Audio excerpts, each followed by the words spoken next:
எனக்கு அருமையான தேவனுடைய பிள்ளைகளே, உங்களை எல்லாரையும் இயேசுவை தேடி என்ற இந்த பாட்காஸ்டுக்கு அன்போடு கூட வாழ்த்தி வரவேற்கிறேன்.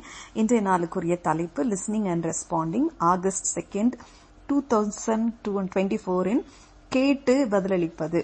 நிறைய நேரங்கள்ல நம்ம தேவன் நம்மிடம் என்ன சொல்கிறார் என்பதை கேட்பதற்கு நேரம் ஒதுக்குவதே இல்லை.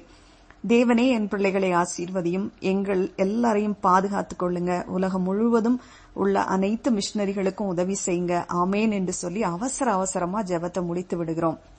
சில சமயங்கள்ல நாம கேட்போம், ஆனா அவருக்கு பதிலளிக்க மாட்டோம். மத்திய 26:12 இவள் இந்த தைலத்தை என் சரீரத்தின் மேல் ஊற்றியது என்னை அடக்கம் பண்ணுவதற்கு எத்தனமான செய்கையா இருக்கிறது. இந்த சுவிசேஷம் உலகத்தில் எங்கெங்க பிரசங்கிக்கப்படுமோ அங்கெங்கே இவளை நினைப்பதற்காக இவள் செய்ததும் சொல்லப்படும் என்று மெய்யாகவே உங்களுக்கு சொல்கிறேன் அப்படின்னு சொல்லி இயேசு சொன்னார் என்று சொல்லி வாசிச்சுட்டு பைபிளை அப்படியே டக்குன்னு மூடிட்டு மணி 7 ஆயிருச்சே அப்படின்னு சொல்லி இதோட நிறுத்திக்கிறேன்னு சொல்லி அடுத்த வேலையை நம்ம பார்க்க போயிடுறோம்.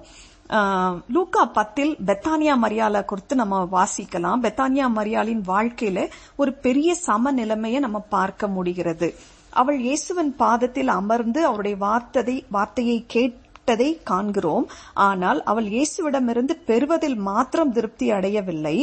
அவளுடைய முழு நன்றி நிறைந்த இதயத்திலிருந்து இயல்பாக வெளிப்பட்ட ஆராதனை தான் பதிலா இருந்துச்சு.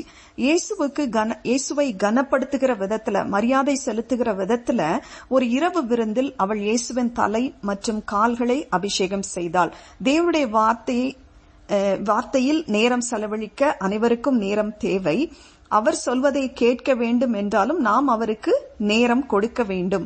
மேலும் ஆராதிக்கும் பொழுது நாம் பதிலளிக்கும் நேரங்களும் நமக்கு தேவை.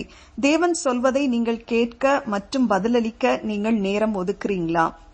ஒரு சின்ன ஜெபம் பண்ணிடலாம். எங்களை நேசிக்கிற எங்கள் அன்பின் பரலோக தகப்பனே, இன்றைக்கு கேட்ட அந்த சத்தியத்திற்காக உம்மை துதிக்கிறோம், ஸ்தோத்திரிக்கிறோம். அப்பா, நாங்க இதுவரைக்கும் அவசரமா ஜெபிக்கிறோம், அவசரமா வேதத்தை வாசிக்கிறோம். ஆனா நீங்க கேட்கறதுக்கு, நீங்க சொல்றத கேட்கறதுக்கும் நாங்க நேரம் ஒதுக்குறது இல்ல, உங்களுக்கு பதிலளிக்கவும் நாங்க நேரம் ஒதுக்குறது இல்லப்பா. இனிமேல் இதற்கெல்லாம் சரியாக நேரம் ஒதுக்க, நாங்க கேட்டு பதிலளிக்க நேரம் ஒதுக்க எங்களுக்கு கிருபையை தாங்க. இயேசுவின் மூலமே ஜெபம் கேளோம் நல்ல பிதாவே, ஆமேன் ஆமேன். இந்த குறுஞ்செய்தியை கேட்டதற்காக உங்களுக்கு நன்றி சொல்றேன். இது நான்சி டிமாஸ் வால்கமுத் என்பவருடைய சீக்கிங் ஹிம் பாட்காஸ்டிலிருந்து எடுக்கப்பட்டது. தேங்க்யூ. God bless you.